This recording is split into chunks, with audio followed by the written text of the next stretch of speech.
Arrivano al culmine le celebrazioni del bicentenario della morte di Antonio Canova, sepolto il 16 ottobre 1822 nella sua Possagno che gli aveva dato i natali nel 1757.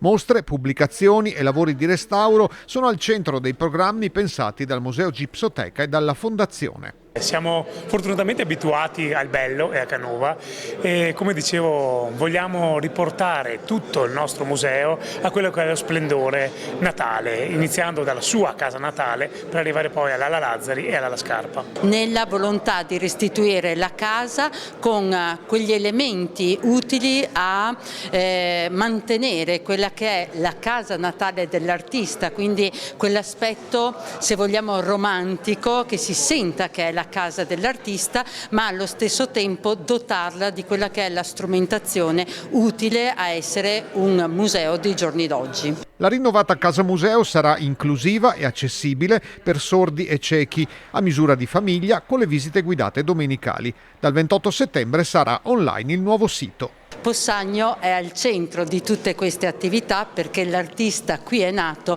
e qui riposa.